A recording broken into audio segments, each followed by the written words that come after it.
How's it going, people? I hope you're all having a fantastic day. In today's video, well, actually, before we talk about that, I'm pretty sure you've noticed something different. I did cut my hair, and yeah, it was a bold move. I had to do it, just got sick of the long hair, just something refreshing, something new. But you're not here to see my hair, you're here to see the Sony A7S III's low light capabilities. Before we start on with the test though, I want to clear up some misconceptions about the A7S line in general.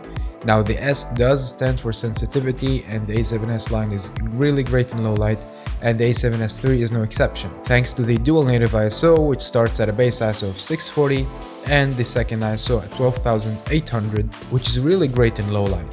The ISO range is exceptional, the noise is really great on this camera, but you can't just pull it all the way up to the max and expect to get really great footage. In my opinion, the highest ISO you can go to is 40,000, maybe if you want to push it, 51,000, but that's pretty much it.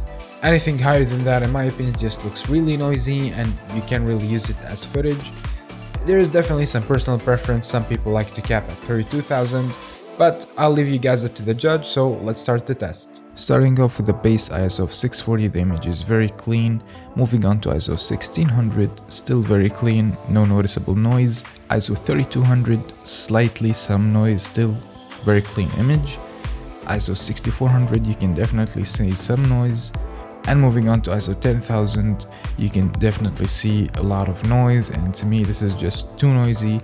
But here's the trick, we move on to 12,800 and everything cleans up again, just as ISO 6400, thanks to the dual native ISO. Moving up to ISO 25,600, you can see some noise, but it's still usable. ISO 51,200, you can definitely see some noise here, and in my opinion this is the maximum usable footage on this camera. And then we switch it up to ISO 80,000, this is very noisy and it's just not usable. ISO 102,400, more and more noise. Going over to 204,800, even more noise introduction.